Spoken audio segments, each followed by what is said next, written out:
I think we were too precise, too thoughtful, maybe not instinctive enough. Not even halfway through yet. So everybody's just needs to have a bit of yoga. Do we have to rethink? And maybe I have to rethink my own mind as well about what looks like an Arsenal attack. Is he basically not thinking at all? Don't be afraid to give it away. You're going to get it back. And when you get it back, they won't be organised. Isaac is the one that stands out, but he ain't going in jail. Newcastle not let him go just in case they can get into a European football game. Massive missed opportunity. Missed opportunity.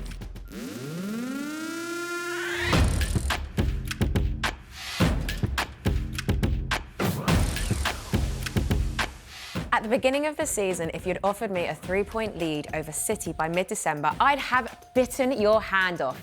I'm Talia Lazarus, and this is Inside Gooners. So joining me today to lend their Arsenal expertise are former Arsenal winger Perry Groves, Arsenal Vision podcaster Clive Palmer, and the Athletic's Art de Roché. So, sadly, that 3-point lead over City is not all that it's cracked up to be, is it, Clive? Well, no, because there's other teams in the play, right? Yeah. So, Liverpool have dropped points in the last 2 games, and we've matched them. I know. Just what everyone wants, right? So there you go. It is. You thought this was going to be the season where, like, come on, we've got this, and everyone else is mixing and dropping points, and what are we doing? It's not even halfway through yet. So everybody just needs to have a bit of yoga, do a bit of downward dog, and just calm down a little bit. And we'll go out to Dubai, we'll shop have a bit of steak, come back, win 8 on the trot, and everybody will be happy. So we'll be fine. So downward dogs all around, yeah? Exactly. We'll get some of them out before the end of the show. Or the crow will be all right as well. Okay. You get your yoga positions, right? That's it. So then let's talk about the Everton game. So boos rang around the Emirates at full time on Saturday evening. I mean, it wasn't exactly a great afternoon. I mean, it could have been worse, but it wasn't a great afternoon, was it? Yeah, I think we weren't flowing. You know, it's one of those games where you know you're playing against Everton, they go 4-5-1, they're going to sit deep. Can you break them down? And we had 3 really good half chances in the first half where El fell to Odegaard, and the big one he had, if he's playing naturally and he's flowing, then he gets out of his feet and then he just puts it back across Jordan Pickford, and he took probably a touch too many, and then talkSPORT can get the block in, and then Pickford gets it, and then he gets a bit more frustrated. So, and I think as well, you can play teams at the wrong time, and Everton hadn't played for 10 games, so you know, 10 days, so you know full well that 8-day period, they'd just be doing functional play day after day after day, and their legs didn't. Normally, the last 5-10 minutes, they get a bit tired, and then the concentration levels go. It didn't happen because they were fresh, and Sean Dyche's substitutions were good in the wide areas, doubled up. So yeah, it was frustrating. Could have been worse, because when Everton got their corner in the 94th minute, everybody in the Emirates had a panic up. Everybody went, "You're having a laugh, you can't do that." So Everyone did. We'll settle for 0-0. Yeah. No, but seriously, everyone did. And if you weren't in the stadium, and if you were in the stadium, you just felt the energy change in the entire place. Yeah, it was a 1-0 game, wasn't it? It was a 1-0 game. So you're sitting there thinking, OK, we'll score soon. Soon. I'm looking up at that clock. OK, it's just half-time, it's all right. We'll just come out, re-energise.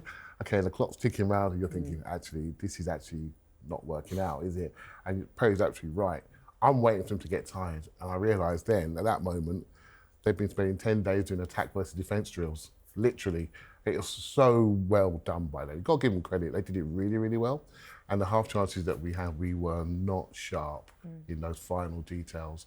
If you look at also maybe 3-4 games, particularly in the Premier League, those final details is what we need to fix.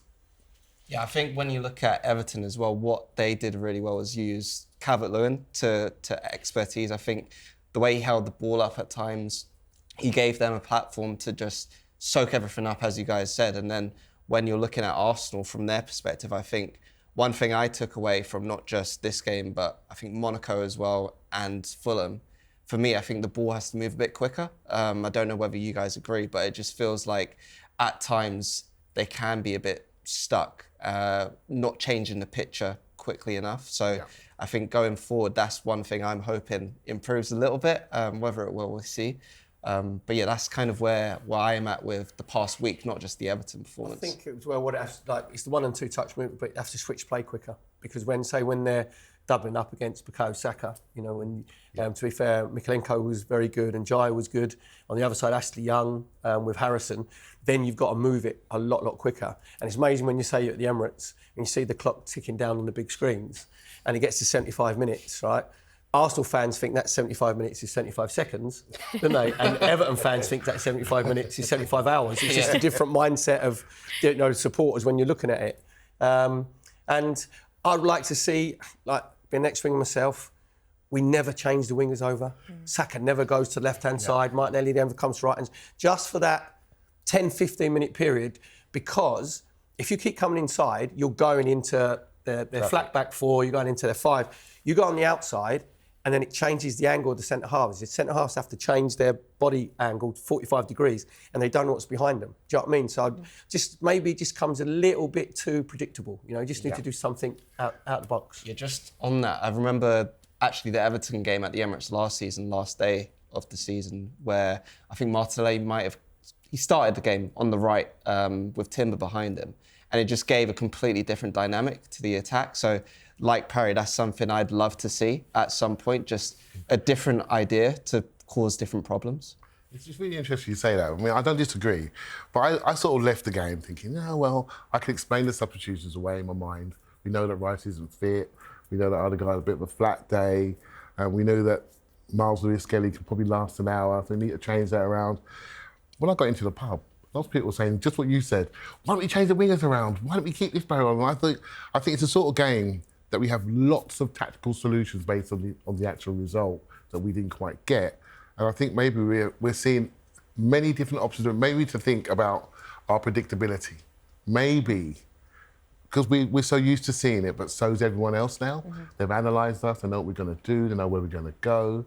Do we have to rethink? And maybe I have to rethink in my own mind as well about what looks like an Arsenal attack. And even then, talk about the wingers, why not Odegaard? And Mourinho was obviously the inside left on Saturday. Why not even Odegaard and whoever's playing that inside left? Then you have a change. Then Odegaard goes to left-hand side, because what it does then, you said about Everton being, which they were very well structured in the 4-5-1, and then all of a sudden, it puts a doubt in the midfield players' minds, it puts a doubts in the fullbacks' minds, thinking, right, I've got different angles to deal with here and different players. So, yeah, it's just swishing it back a little bit. But if you win it 1-0, everybody goes, it was a professional performance. You've broke down a really difficult Everton side. So that one goal changes the whole narrative. Give me a second. I'm just going to give Mikel Arteta a ring and let him know for next week. We've all done a UEFA B coaching badges, so we're all right. We're fine. I'm sitting here with 3 coaches. I love it. So then, speaking about the team, what were your initial thoughts when you saw it come out?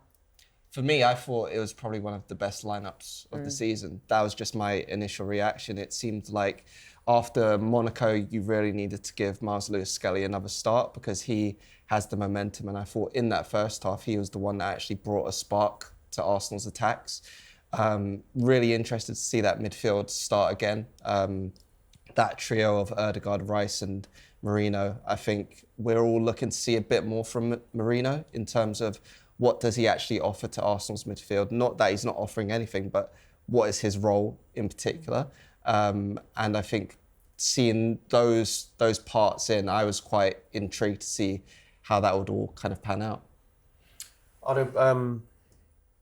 If you're looking at the starting 11, you're probably thinking it's Calafiori, obviously at left back, would be your stronger, or Ben White coming in at right back and Timber at left back. So that's probably your strongest starting 11. I'm just looking, I wonder with Arteta as well, with Nwaneri, if he might give him a go in that inside left position.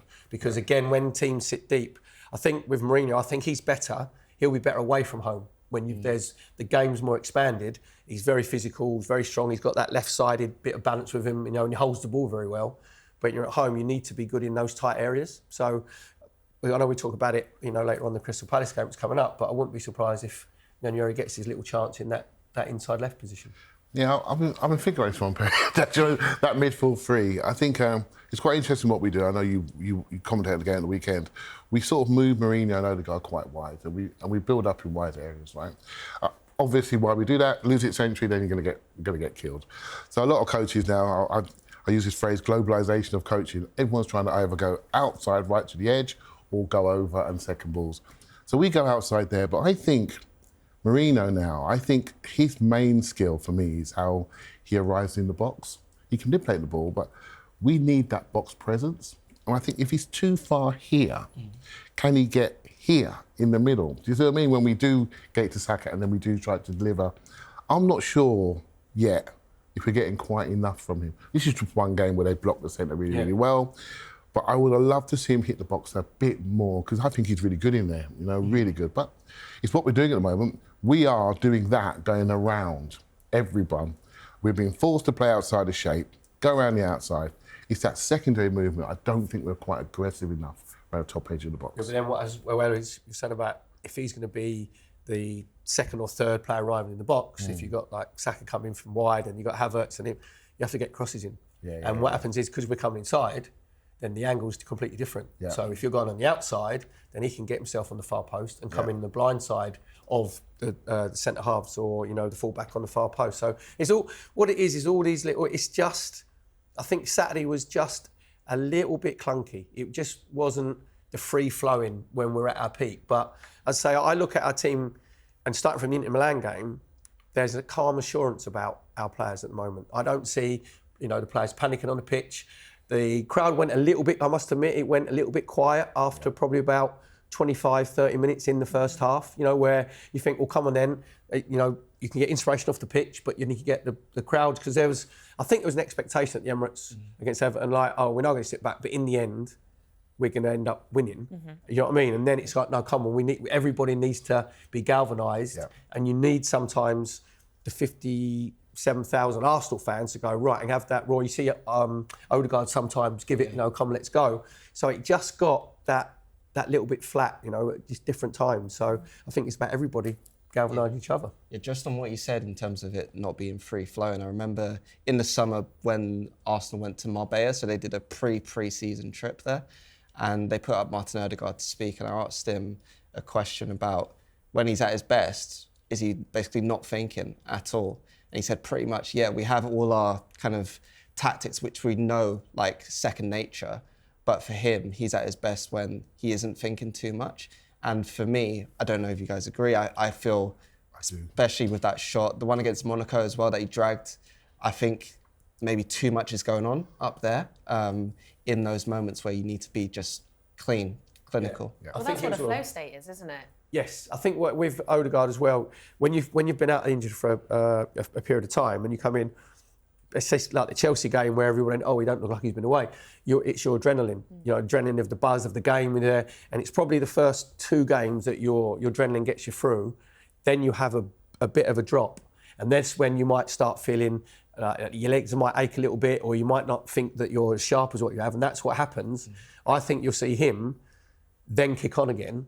And then he'll start, like we call him the conductor with the baton, you know, when he's at the orchestra and he's like telling everybody where to go, what to do, who to play at what times.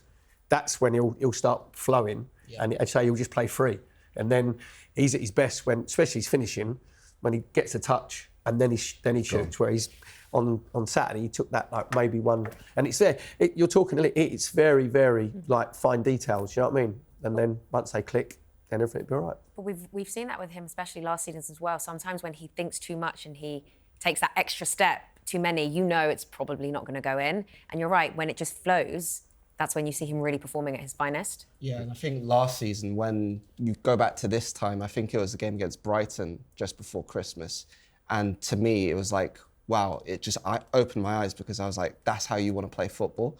And he then performed like that for 6 months straight away, I think all the way through to the end of the season. So hopefully that can come back again this time, this season. Yeah, I think the lack of instinct around the edge here, that's what I think it is. It's not just him, by the way, at the moment that's suffering with that. I think potentially Martinelli's suffering that, Jesus is... I think we're just trying to overthink those last actions, just a fraction. And it only takes a fraction for Tarkowski to come steaming in and block a pass or a shot. So I think that instinct, and this is where the debate could be, is the instinct being coached out of the players, or are the players just not in form? My personal opinion is, when you have your instinct, it's just there. It's just there, it just flows out, it comes back. No coach tells a player not to shoot and to have 3 touches when you can have 1. You know what I mean? Unless you're Sean Dyche and the corner runs through, and then you think, actually, what you're doing in the box, you should be there, you've got to be running back. So yeah, and I think sometimes we forget that the human aspect of, I'm not quite at my absolute best to have that touch to hit laces. I mean, when Odegaard dragged that shot, when he put 2 people on their backside, I'm shouting goal. Because I've seen that goal, you know, and missed the post by a yard. And you're thinking, it's not quite right. But that's a really good point to make. Why do we think they are all overthinking at the moment? Because you can actually see they are. I think it's... I haven't had a settled side as well with the injuries coming in, and then you get relationships with, like, we've missed the Ben White and Bukayo Saka. We said about Odegaard, but the Ben White Bukayo Saka relationship on the right hand side was different class because they just again that synergy. So you need these relationships on the pitch, and then you don't overthink stuff. So I think it's all this little fine details. And as I said before, then maybe I think people were surprised that he took off Declan Rice and Odegaard because you're looking for him. I was actually surprised that Raheem Sterling didn't get a chance because there's one thing Raheem Sterling is, he's very, very good in tight areas when he's in and around the 18-yard box. And Everton started to sit deeper and deeper and deeper. And in the end, it was like a flat back six, wasn't it, across the 18-yard box. So, sometimes, I mean, again, because you draw 0-0, then you're analysing everything coulda, shoulda, woulda, isn't it? Like, whereas if you don't, then it's like, oh, he did that right. So, but that is at elite sport, at elite level, you're going to get analysed to Exactly. I've seen videos of Granit Xhaka this weekend saying, if he'd have been there, we'd have scored. Exactly. That's what happens. Anyone who's not there suddenly becomes a hero immediately. Yeah, you're better when you're injured. Yeah, definitely. But you're right, because if this was 1-0, even just 1-0, we would be having a very different conversation and analysing it so differently. So then let's talk a little bit more about the goals. Arsenal haven't scored a goal in open play in the Premier League in 4 games. So how much of a worry is that actually? For me, I know the stat is quite stark, but it doesn't worry me. Is it really 4? I think what doesn't worry me too much is the Monaco game, because I feel like that the past week has been very similar games, similar pitches. It's just in the Monaco game, Arsenal went 1-0 up.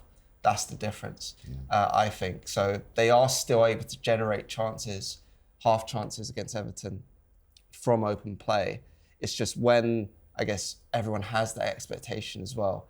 When a corner is won, everyone's trying set piece again, ole. And I think that as well, not that's unhelpful, but it just adds to that that narrative, I think, which probably you as a player probably wouldn't want to really feed that much.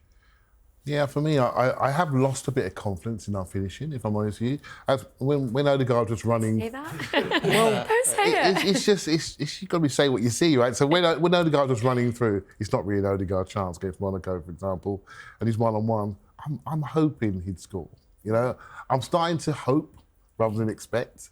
And at the weekend, when the block shot come up, I could see it developing up the other end of the ground. Developing. I thought, go on. So I'm getting to the hope part of it now, and that will change. As soon as one goes in, we're going to all start expecting the finish. And we're just at that point, to what Pay said about that clunkiness around the edge, that we're just not there, not quite sharp enough. I'm sure there was a header at the weekend that was going to be headed by Havertz, and Saka came across, deflected it. It just felt like the actions weren't quite precise enough. But that's the game, right? It can change very, very quickly. You can stick 5 on someone by doing exactly the same things. The coach will probably look at the dominance by which we played, the fact they didn't barely have a shot, and he'll look at that and he'll say, us consistent performance, I've got to work at that final piece in training this week, and then everything should be okay. That's what it'll be. I guarantee you 100% they'll be doing crossing, finishing, 1 and 2 touch finishing. And I think as well, sometimes you can sometimes feel the exasperation in the fans that we take that one pass too many, that it's trying to be the perfect goal or the perfect cross, or there's so many times where we get in good wide areas where I'm looking thinking, you just whip the ball across the 6-yard box, if no one's in there, you've done your job. You say, oh, by the way, I've just crossed that. Is anybody else going to get in there? Do you know what I mean? And what you do is we try and play the perfect little 1-2 or the give and go. That gives the opposition a chance to get back. And you mentioned the Monaco game, because Monaco at the time were in decent form, they came to Emirates thinking, do you know what, going forward, we're going to have half a chance here. And they committed players forward, maybe 3 or 4 at a time. You said there, Calvert-Lewin was the lonest long-distance centre forward, basically, wasn't he? You see, he was up front, he was doing the channels and holding it up. But there was no way that they were coming out of their 5. There was no way that there was So when we're playing teams that think they got a chance of beating us, I'll be going out going, actually, I fancy our chances even stronger. But it's just, go on, sorry. On that as well, I think, I'm not sure if it comes up on the TV screens when people are watching, but if you look at Bukayo Saka in games, he's always trying to make that run in behind, but the only time he's been seen is by Ben White against Liverpool and Thomas Partey against Sporting. Other than that, hardly anyone plays that ball, tries to play that ball. I think that's another one where if you just play it when you see it, it's something that can really change the game. That threat, just that little dinking behind. Again, then if it comes short to go long, then you just, basically, it's just about like mixing it up a little bit more. That's all it is. I see that run too, and I'm always saying, just do it, just play what you see. Play, because from where we sit, we can see everything, can't we? Out there? Well, we're all Dennis Bergkamp. Dennis Bergkamp played in the helicopter, so we can see everything that's going on. Exactly. But there is a debate about how we attack, right? So we attack when we're in good shape to attack. So we will sometimes go, that pass is there for me. They'll go around and we get into shape, then we attack. Because then, if we lose it, we can get it back again and create waves of attack. And so to the watching eye, we might just play the pass. Well, we played the pass against Liverpool on that second goal. And what did they do? 2 passes, we conceded. You've got to be in shape before you attack properly, because you can get opened up on the transition. And I think this is hard for us to see. When we can see players running, just give it to them, because they're like, but he's thinking a different way. He's thinking, I do not want to concede anything because we have a lazy pass or a lazy touch, and then we get countered on. So, Clive, I'm getting you a megaphone for the next game. Just give it to them. Why don't you shout out pass? Wait, who is that in the stadium? So we've spoken a lot about Martin Odegaard already, and he was taken off after an hour. Was that the right call, do we think? Oh, that's a no then. That is a no. See that hesitation, right? That's the final pass. Where you would hesitate there. Well, I think no. Just say it. Just come out and say it. All went, I got robbed. Not sure. That's it. And then it goes. Hey, exactly. See, overthinking. Yeah, exactly. Overthinking it. When you're looking for creativity, you think, you're going to leave him on because he could give you that spark. But I think if you just look, if it wasn't Martin Odegaard, then and any other play, then you would have taken him off, because it just wasn't. It's a game where it just wasn't happening. Yeah. It wasn't happening for him at all, and you could tell. Normally, players of that stature, when you get taken off, you might throw a bit of a strop or whatever. And he wasn't. He didn't have the ump. He actually just thought, do you know what? It's happening for me today. Yeah. And I was saying, ran those all the subs. If you come on and you win 1-0, then because I thought, to be fair, I thought Trossard looked lively for that 10 minutes because he tried to go on the outside a couple of times. And it just, again, the crowd just went, oh, there's an expectation when Trossard, when you think, oh, you're going 1v1, and then, like, you got it the next 2 times, you went inside. And I'm like, just keep going on the outside. Yeah, so, it didn't surprise. And the Declan Rice one, I think he's trying to manage his minutes, because he's like a Springer Spaniel, he just bounces around everywhere, didn't he? Like, same thing. So I think they're just trying to manage his minutes for when we come back, obviously, come in January and go on that run.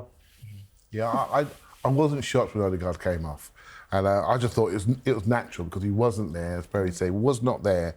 Again, afterwards on Sky TV, how can you take your skipper off when you haven't got a goal? And I thought, oh, maybe I've misread that completely. But in the ground, to me, he was not close to being that. There wasn't a moan. Like no one went. Sometimes when you take a player off, it's either.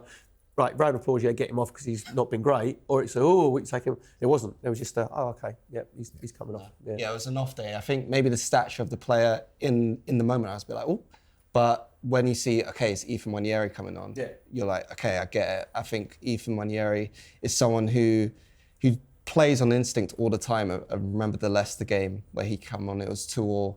He picks up the ball and he drives past 2 players and shoots from outside the box. Who else actually does that in this Arsenal team? Not a lot of players. So it's unfortunate that he didn't contribute to a goal against Everton. But I think you could see why he came on. And it's actually, I think, positive that he's been trusted in that moment to come on as the first substitution in the game. And hopefully, I'm sure we'll talk about it in a bit, but looking ahead to the next week, he gets some more minutes too. So, playing without fear. That's what it is. Like, young players have no fear. And Arteta had a good interview midweek last week where he actually said the reason that the younger players like Nwaneri and Lewis Skelly, obviously they're very talented boys, but the reason they're coming in and looking quite seamless is because they have a structure, in the way that the team plays with the senior players there. So like anybody, any job that you do, if you have a structure in your workplace, then you're more confident and actually trying to do your job. Do you know what I mean? And you know you've got that foundation. So, when he came on, straight away you think, oh, you're going to get it in a tight area, you're going to spin someone, you're going to let it run across you, you're going to get a shot off and like raise the crowd. And unfortunately, he didn't get it in the right areas. We didn't get it in quick enough to him. So, so the substitutions with managers, if it works, you're a genius. If you're not, then, you're a Sunday pub team manager, you know what I mean? I've done that.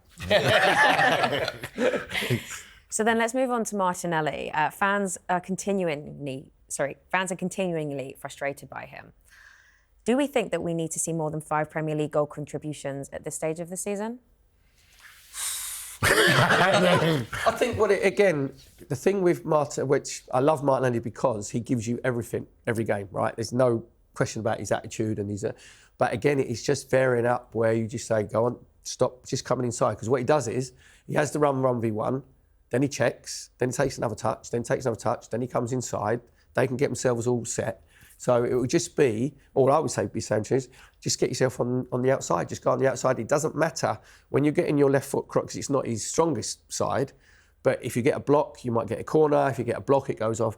And my old manager, George Graham, used to say, he used to actually say, if you keep coming inside, I'm going to take you off because you're coming into bodies, honestly. And he'd say, go on the outside. Then you put the doubt in the fullback's mind or he was dubbing up. Then you can come inside and you might get your shot away. Do you know what I mean? So it's just, having that little bit of... But he did it twice in the first half. He was the only player that did come short to try and go long. Do you know what I mean? When we're in the transition, where sometimes maybe we have to play a little bit longer, a bit quicker, and try and get in behind. I think Lewis Skelly found him with one of those balls, but he was offside just. I think with him, it's weird because sometimes you watch him play, and as you say, he keeps coming inside, so you have a craving for Trossard to come on.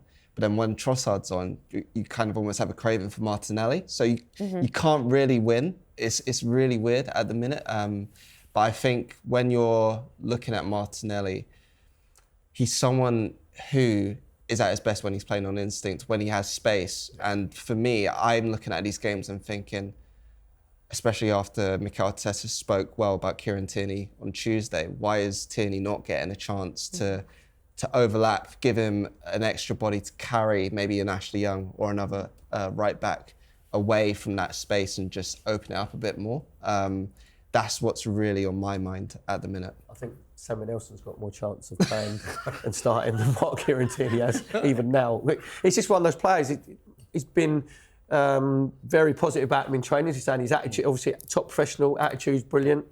And it's just a player that just doesn't suit the way that we play. That's it, because he wants them to come inverted and play there. And Kieran Tierney hasn't been coached to play like that. Do you know what I mean? Kieran Tierney will leave, I think, probably in January. And he'll go somewhere else and he'll be a brilliant signing for him. Because, you say, like, he was our best player for a period of time when he's just up and down. The old-fashioned left-back, isn't it, where you're up and down, you go on an overlap, you get yourself back in a 4. So, like with Miles Lewis-Skelly coming in, Kieran Tierney's going to be when he's sitting on the bench against Monaco thinking, well, if I'm not getting in now, I ain't getting in at all. So this is it. Do we think that we'll see Kieran Tierney ever in an Arsenal shirt again? I'll be in a shirt, but whoever gets on the pitch, isn't it? Yeah, exactly. It's not on the sidelines, on the pitch. You have a tracksuit top over. So, we'll soon know in a few days, won't we, if he's going to get a chance. He's going to get a chance, could be this week. But back to Martinelli a little bit. When I was talking about indecision earlier, I was really thinking about him the most. And I think Perry's point about going on the outside is a valid one. I think he's starting to think about his next action too much, right? And he's as quick as you like, just run his legs off. I mean, there was a point in the game when Ashley Young, I think he's 38, 39 years of age, he was conning it. He was thinking, please don't pass him. So he was like showing out there to stop that entry pass in. We should have just done it anyway and just keep running at him And we started to overthink those actions a bit. And I'm hopeful we find him again because he's 23, he does all the things right, but he's a little bit indecisive in the critical moments. He can hear the murmurings around him. He can hear it. He's not stupid and he's starting to think. And he is not a thinker. He's a fast athlete that does things on instinct, and he stopped being instinctive. But then that'll help with what we talked about our clunkiness in the passing. There's loads of times when we in switching play, and whoever the midfield player is, they'll take 2, 3, 4 touches. When he should be, you don't see a lot of players, especially in the wide areas, actually screaming at the fullback or screaming at their own midfield. But get it out to me. Because as it comes across, if you get it and then you ping it out in the second touch, then he's got that different angle and that little bit of space. Yeah. And if you, as a wide player, I don't care if you take on the fullback 5 times and he tackles you 4. I don't care, because there'll be the 5th or the 6th time where all of a sudden then you go past 1v1, you get your cross in or you get your shot in. Nobody cares that you've been tackled 4 times beforehand. Do you know what I mean? So it's just, again, all those little bits to get it out, and just maybe be a bit more vocal. You know, maybe a bit more demanding and say, "Oh, are you going to give?" I'm not going to swear, obviously. Are you going to give me the ball in a minute? It's one of those ones. Yeah, I think one player who's really good at that is Jorginho. I remember, I think it was the Newcastle game last season where Saka wasn't making those runs I mentioned before, and he's actually shouted to Saka, "Make those runs because I'll play the ball." Yeah. And it's all about just taking a chance. I think there's not enough, I guess, willingness to just see what happens. Who cares about the result? Just have a shot, make a pass. I think that's what you really want to see. So then Raheem Sterling, we're going to move on to him. Perry, you mentioned him earlier. Why did we not see him again, especially when we needed a goal, and he has 123 of them in the Premier League? Yeah, I must admit that was a surprise. When I think it was a surprise when we actually signed him. Obviously, because it obviously weren't going well at Chelsea, because obviously Maresca wants to go with the younger players, and like he's on big wages. And when we got him, I thought, because Mikel knows him from obviously Man City times, and he's not at the level that he was at Man City. You know, we all know that. But on the bench wise, you think, well, Reece Nelson goes and we get Raheem Sterling. I'd rather have Raheem Sterling because of his quality that he has. So it was. I must admit, I thought it was a surprise that he didn't come on. I would have actually thought, yeah, he's got that, sort of, he's like an annoying bee, isn't he? Like he buzzes around everywhere, and he's style exactly, and he's quick feet. He's energetic. Yeah, that was the word I was looking for. Actually, you got there in the end, didn't I? That was right. Yeah, exactly. You're very welcome. Yeah, thanks very much. Yeah, just said it for you. Energetic. Thanks. Yeah, cheers. Yeah, it's what. And then, even if you, when I was sub quite a few times, it was nuisance value. Basically, you see the iPads on the touchline, and they go there and they say, "Well, just tell me what you want me to do when we've got the ball." We haven't got the ball for set pieces. And George Graham used to say, when you make runs, he used to actually say, "Just go on and be a nuisance. Just go on and run around and be a nuisance." And if you're buzzing, then that energy then can go on to your players. And then there wasn't, for our point of view, there wasn't enough mayhem, especially in that last 15 minutes. When you're thinking, right, just over the box, doesn't matter, just get it in the wide areas, put crosses in, it's going to be cleared. But even watching it, there wasn't that mayhem that you were creating, thinking we're going to actually create a chance for them. It's something that's going to drop down, not necessarily from something that's very easy on the eye. Do you know what I mean? Just score an ugly goal. And we didn't create, there wasn't that mayhem. I think Arsenal looked like a really well-coached team. Yeah. You can see it. With every detail is covered. But sometimes I look at them and think, don't be afraid to give away the ball. Because we are also good at winning it back. And we can win it back in an advantageous area if we're prepared to give it away. You've got the minders at the back. You've got Saliba and Gabriel. You've got the minders. Don't be afraid to give it away. You're going to get it back. And when you get it back, they won't be organised. Because the first thing you do when you win it, apart from a Sean Dyche team, Perry knows, you start to expand a little bit, don't you? You start to expand a little bit. As soon as you win it, I've got to now get into attacking shape, which is not as compact as your defensive shape. So that's the time you can counter-press and get it and go through them. So I think we were too precise, too thoughtful, maybe not instinctive enough.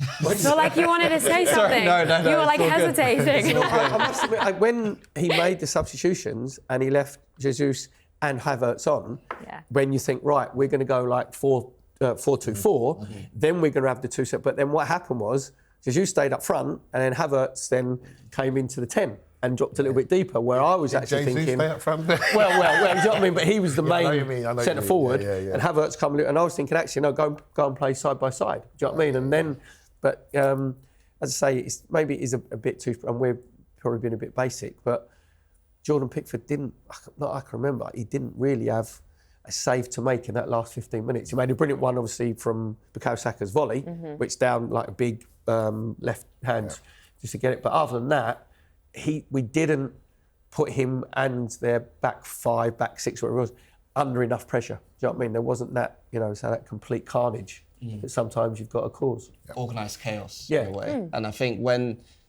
you are in those moments, I'm also in the stadium and we have the ball, say, just outside the box. Just have a shot. Yeah. Like, who cares if it actually gets blocked? Just have an attempt. I think those are the moments where, as Clive said, you're almost being too thoughtful. You can see they're coached well, but in those moments, you don't need your coaching. Just go off what you think straight away. And I think that's where, I guess, you separate yourselves as well. Liverpool are very good at being just, okay, I see an opportunity, I'm going to take it. Who cares what happens? I don't see that enough from Arsenal. Yeah, I think it's like a heavyweight boxer. 12 rounds, and you're losing on points. The last round, just come up, you're swinging haymakers, uppercut. Exactly, just like, don't you? You're just swinging everything, and you hope that one lands. But as you said, Liverpool are very good at that mayhem. I know they've been a bit more organised under Arne Slot, but when they're chasing games, they're very good at going, right, we're committing 4 or 5 forward. Do you know what I mean? And we're going to get it forward that little bit quicker. What are you winning with, an uppercut? I mean, Nice haymaker, definitely a haymaker. Without any shadow, right? Yeah, it's a big roundhouse haymaker. There you go. Okay, back to football. So obviously, if Arteta doesn't rate Sterling, do we need to find another body to replace him in January? Well, the way I look at it, I said to you earlier on, we have 6 forwards, right? And Sterling's one of those forwards in our group. And according to many Arsenal fans, it's one of those forwards which is playing really, really well, and the rest are a little bit below their best, right? And in Sterling, he's not even being used.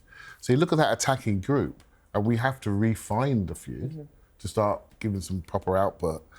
And people are going to be thinking, okay, January's coming, do we need to add one to that group?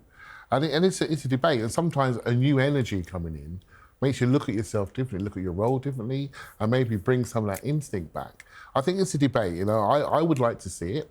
I'm not going to say what that attacker is, but Perry's been in squads before when a new player arrives. It can change the dynamic, but sometimes it changes the dynamic. Don't play in your position. Yeah, exactly. When a new player turns up, when a new player turns up, another quick winger. With a long throw. But yeah, there is that side. But that's what I feel. I feel we need that. I really do, just to give them a boost in those areas and allow people to refine their attacking focus. Yeah, that's what Trossard brought 2 years ago in the first title run, and I think what he brought in that time was just, again, someone who would try things. He'd go on the outside, he'd go on the inside, very good off both feet, technical, and he just brought a freshness, I think, to that front line where he wasn't only fixed to that left wing spot, but there were times where he'd play through the middle. I think that 4-4-2 that Perry mentioned earlier really worked well when it was Trossard and Havertz, actually. So that's something that maybe surprised me a little bit. He didn't revert to that. He hasn't gone back to that since Ødegaard's been back in the team. Understandably, because I wouldn't start with that. But as a plan B, I think it can be very useful in the future, especially because January is such a difficult market to actually navigate. Yeah, so again, it's the money in January. Like if a player's worth 60 million, in January it's 80. Isn't it? And as an Arsenal fan, I mean, everybody, like the centre forward, Kaijin always keeps coming and being asked. And then if you ain't going to get a centre forward for that quality, unfortunately not in January. I know Isaac is the one that stands out, but he ain't going in January. Newcastle not let him go just in case they can get into European football again. He might be the option at the end of the season. But I agree. I think it can be freshened up. You just with 1 or 2 new faces. Do you know what I mean? They give you that little bit of spark in training as well. They're eager to take on like different information. And let's be honest, we're all fans. It excites the fan. If you get a couple of new faces that coming in, you're like, okay, yeah, I don't think we can be seen not to be doing anything. I agree. Because then it's like, come on, we've got to kick on here. We all know as Arsenal fans, we've got to be winning the Premier League or the Champions League this season. Do you know what I mean? Just to quell the noise of the outside down a little bit. So so something's got to happen in January, definitely. The one thing in my mind though is what does Mikel Arteta actually want from, say, a number 9? He's only bought one, which was Jesus, because he bought Havertz as a midfielder and then found out 6 months in, oh, he's actually quite good up front. So I'm starting to, not question's the wrong way to put it, but I think, okay, if Mikel Arteta wants a striker, what does that striker look like, especially in January? I'm not too sure, if I'm being totally honest. Look, I'm someone that, of course, I hope and wished we'd been winning the last few games, but I'm also someone that believes that if it's going to happen, let this happen now, just before the transfer window, because then it gives, it gives people a kick to be like, right, we probably do need to sort this out now, rather than it happening in somewhere like March, when it's a longer window to just keep going. Yeah, I agree, yeah. But as just been said, it's the player that, because at the minute, we need players and a centre forward who's very good in tight spaces. Do you know what I mean? Because the teams that we're playing and we're struggling against are teams that are sitting deep. When we play teams away, it suits us better at the moment away from home, because teams fancy the chances that they can come and attack you and they can beat you, and that gives us a little bit more space. So let's hope that the whole scouting system hasn't completely collapsed, because Edu's not there anymore. So it's like everybody's panicking, going, oh, you haven't got a sporting director. Nobody signs for a sporting director. You sign for the manager and the club. So it's not that big a deal, to be fair. So then, did Saturday's draw feel better or worse with the Liverpool result? I mean, in other words, was it a lifeline or was it a missed opportunity? Worse. Massive missed opportunity. Missed opportunity. I can remember actually looking and finding out that Fulham were 1-0 up, but I didn't know that Robertson had been sent off. And then you look at that, you think, oh, that's handy. And again, the longer the game goes on, you're like, come on, this is a massive opportunity for us to, claw back 3 points. And in the end, obviously 2. And you've got to take those opportunities. Yeah, and the second week in a row that's happened because they didn't have the Merseyside derby last week. So I think 2 weeks in a row, you can't be missing those opportunities to make up ground on Liverpool. And then when you see Chelsea won their game again, so the Tottenham game, then Brentford, I think you have to look at them as well. I know people may not take them as seriously because it's their first time being this high in the table for a while, but you look at them and they're playing with almost... No fear. Yeah, no fear, an arrogance where they go 2-0 down against Tottenham and Paul Merson still expects them to win the game. And he's completely right. Because it's them. And Cucurella took his rolling skates off. So I know, but still, I think if Arsenal were in that situation, 2-0 down, you'd expect them to win, but still, it feels a bit more laboured almost. You go. I was going to say, with Chelsea, they're a new team, a new group, youngest team in the league, yet to be analysed seriously by everybody. We are not new. We are the team that's on its way, and everyone's realising we need to stop this team, and this is how to stop it. Sean Dyche did a really good job of stopping us. Another team, Newcastle, have done it to us as well. They've actually scored a goal. We've not been able to get back in. There's been a few too many games where we've been nilled, and where set pieces can open the game up for us to play. That's who we are at the moment. And there is another step for this team. And if you look at it, defensively, we're quite good. In midfield, we rebuild. There's a rebuild made at the end of the season, with a couple of players going. But it's the attacking area. And what does that look like? And I think we're not far away. When it's all right, we're great. But when we dip away, that shadow attack, I think needs to be a bit better for me. I think Chelsea haven't been tested at the minute. They haven't gone with that young side. They haven't gone Liverpool, same thing. You've got to have this. We're going through our little lull now. And I'd say after the Inter Milan game, I thought, right, we were very good. We were on our way back. The Sport Lisbon game, we were outstanding. But I look at our team, and the thing that I get the confidence for is when you're there, I don't see any panic. I don't see them looking around thinking, oh, we're struggling here. There still seems this like sort of calm assurance and confidence that they know that the players that they have and the quality we have, it's going to kick in.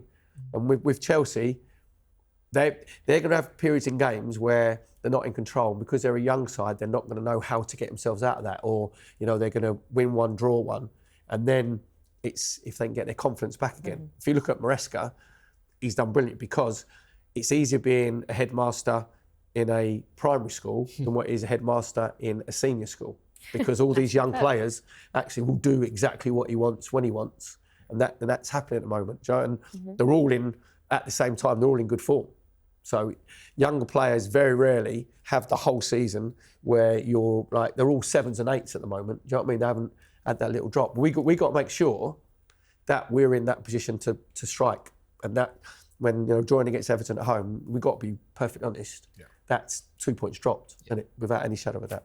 Well, look, like Perry said, and I've said many times, we are only very early on in the season. We're only very early on in the season, and it's not even the new year yet.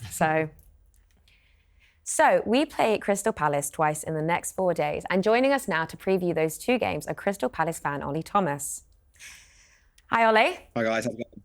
So, Ollie, which game would you most like to win, the League Cup or the Premier League game?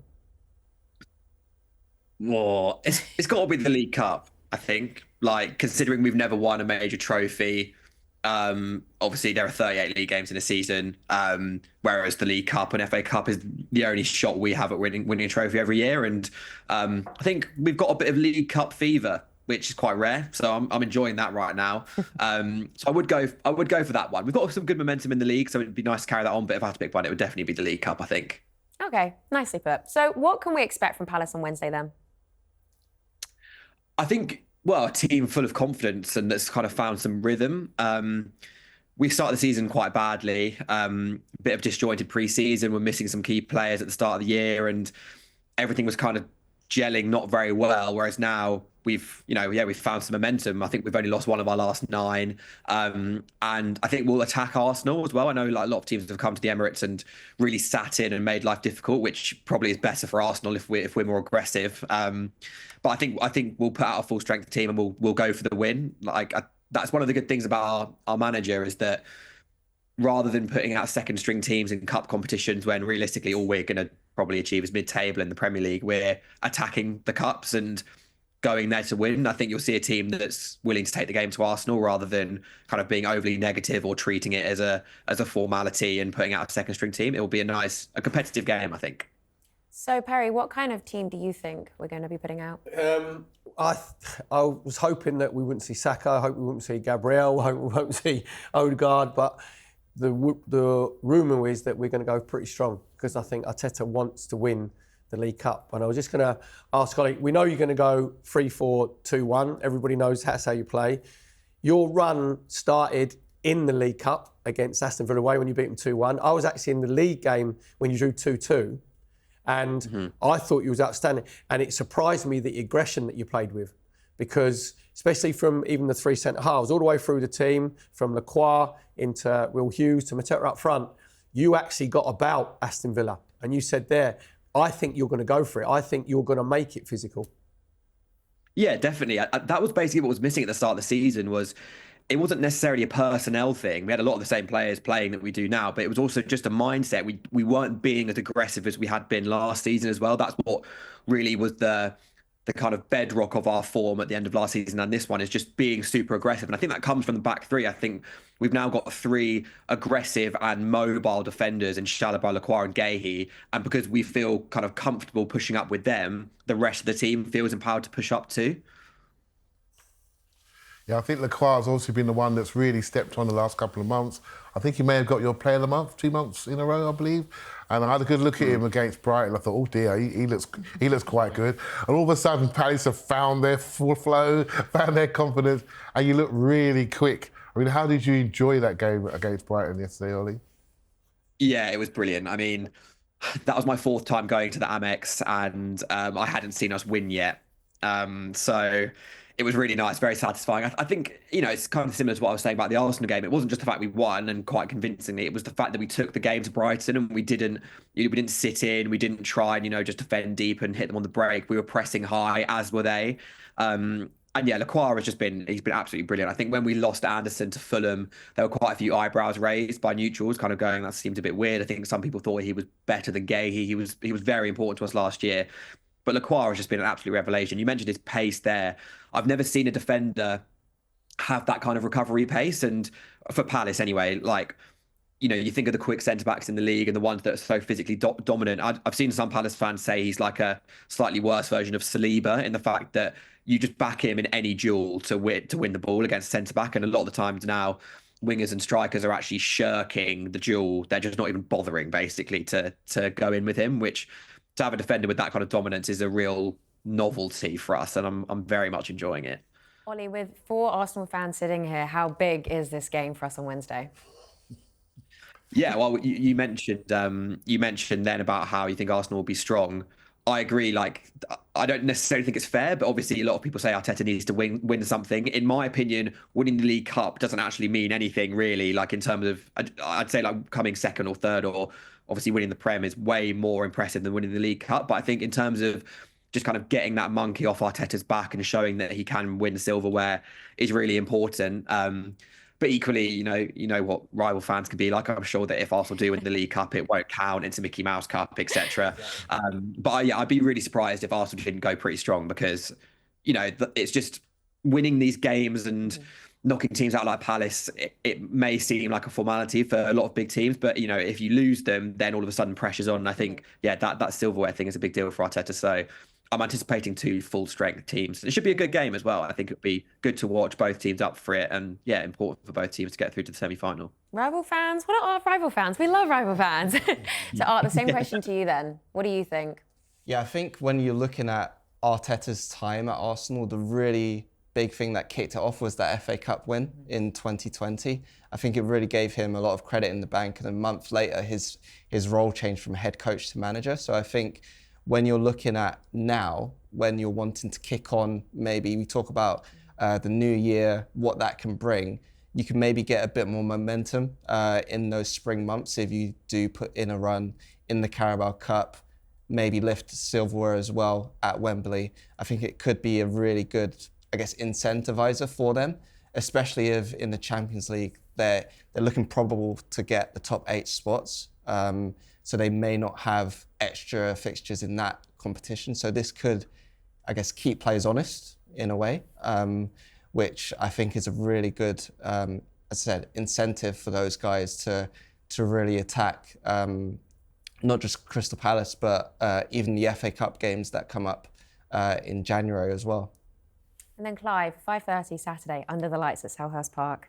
Well, how are we going to do? How's it going to go? Well, this is it, right? So to play a team twice in 4 days, it's not normal, shall we say. And so how the manager approaches individual game will be interesting. But what I will say is I've seen them play a back 3 team against Sporting.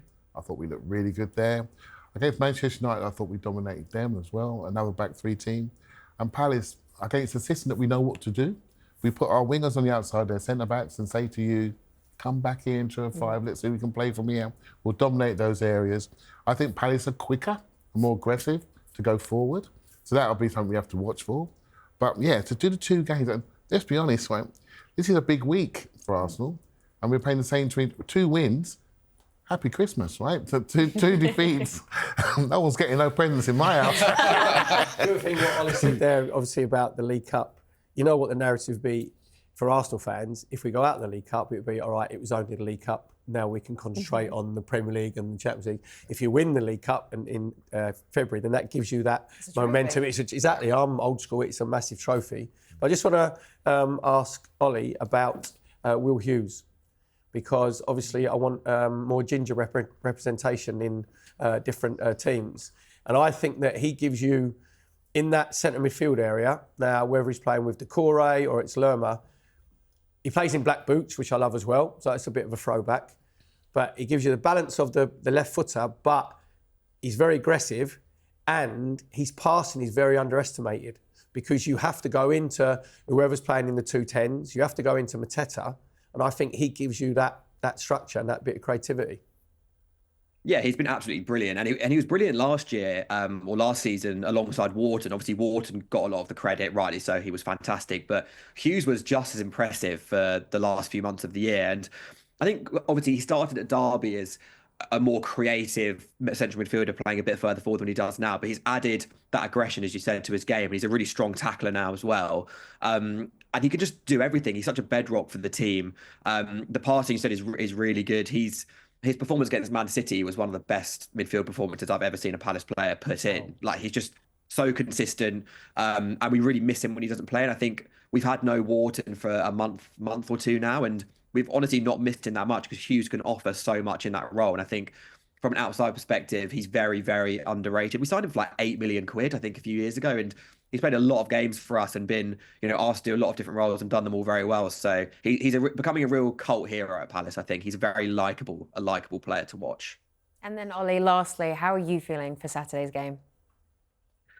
I mean, Palace at home, I always feel relatively confident under the lights. I think a lot of it will depend on how the midweek game goes. I think, if we win, the atmosphere will be good, but equally Arsenal, I'm sure, will be really up for it. Whereas, if Arsenal go and batter us on Wednesday, maybe there'll be a bit of complacency. I did see someone say, like, it's good playing the same team in the league and the cup in the same week because just like the laws of football, Palace will surely win one of those games. You can't lose twice, is what I'm hoping anyway.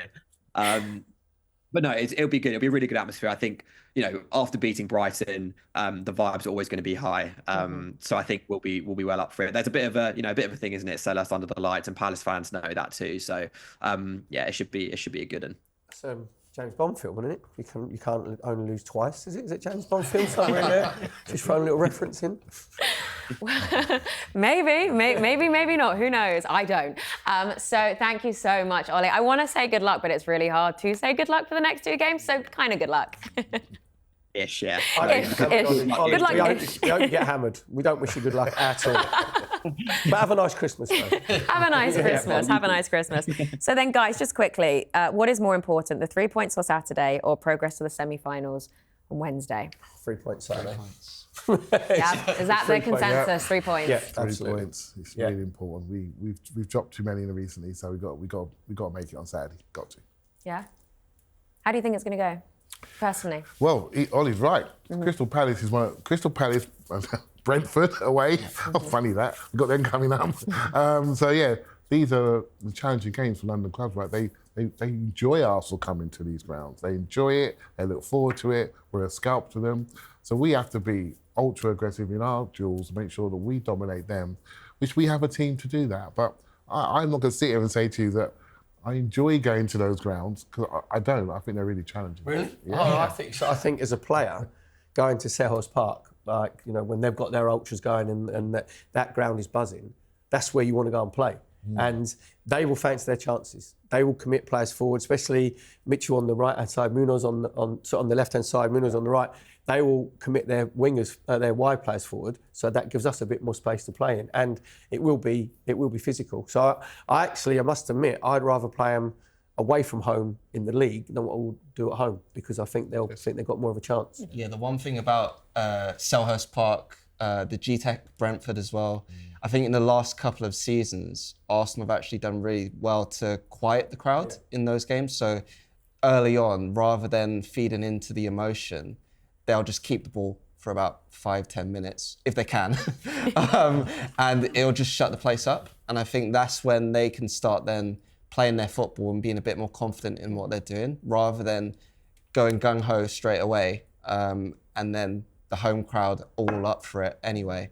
I think being actually a bit more smart about the way you go about things helps them a lot in these games. I can't believe this week that I'm the emotional one on the panel.